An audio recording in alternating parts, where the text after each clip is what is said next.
Hello, this is Video Free America 1 presents.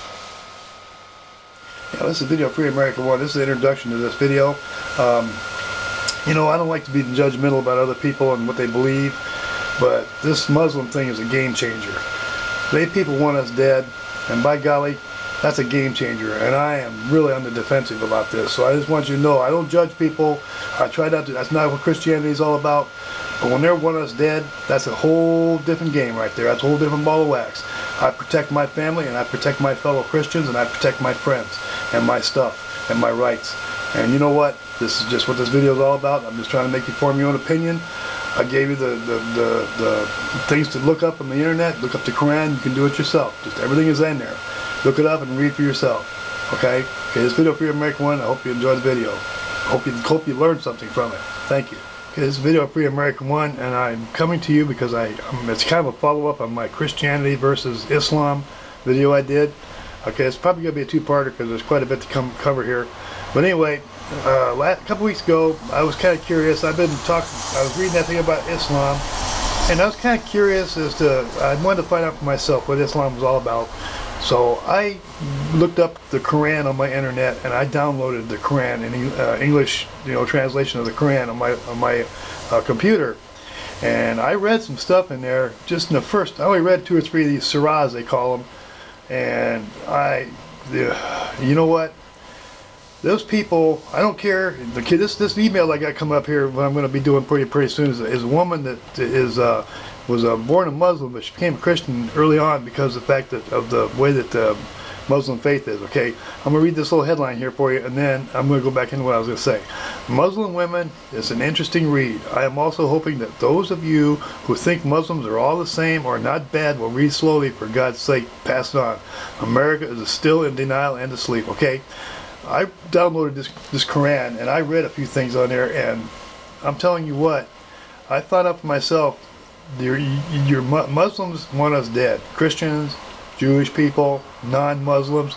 If you do not convert to the Muslim faith, you will be killed. Okay?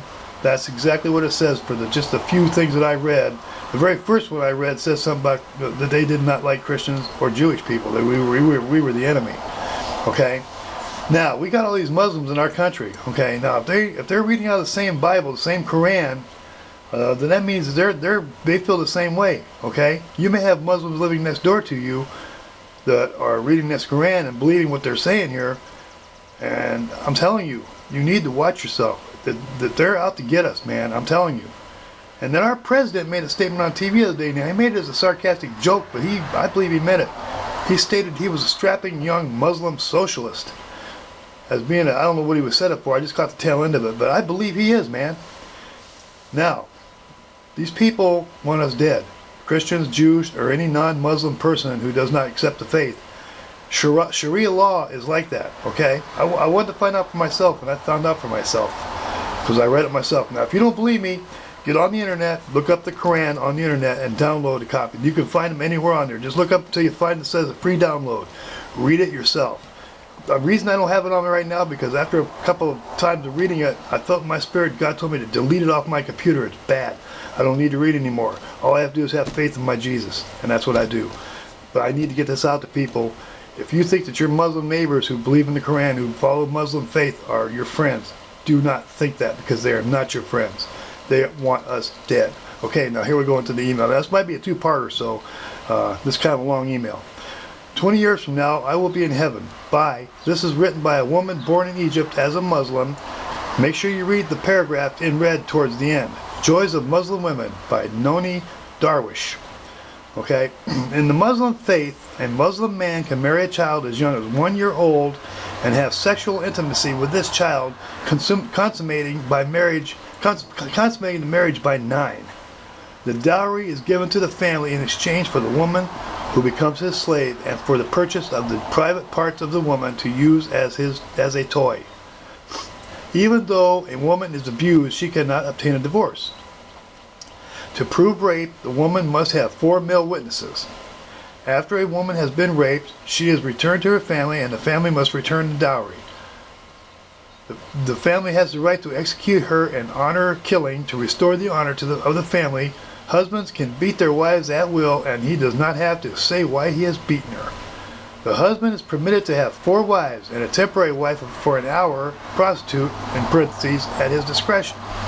The Sharia Muslim law controls the private as well as the public life of the woman. In the West world, America and Britain, men are starting to demand Sharia law so the wife cannot obtain a divorce and he can have full and complete control of her. It is amazing and alarming how many of our sisters and daughters attending American universities and British universities are now marrying Muslim men and submitting themselves to their children unsuspectingly to the Sharia law. By passing this on, enlightened American and British women may avoid becoming a slave under Sharia law. Ripping the West in two. Author and lecturer Noni Darwish says the goal of radical Islamists is to impose Sharia law on the world, ripping Western law and liberty in two. She recently authored the book Cruel and Unusual Punishment, The Terrifying Global Implications of Islamic Law.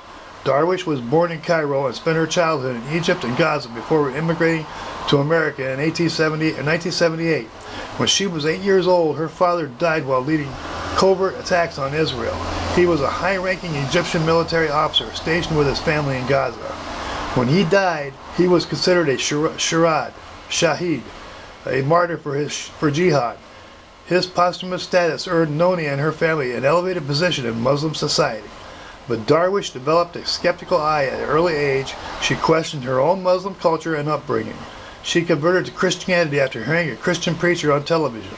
In her latest book, Darwish warns about creeping Sharia law, what it is and what it means, and how it is manifested in Islamic countries.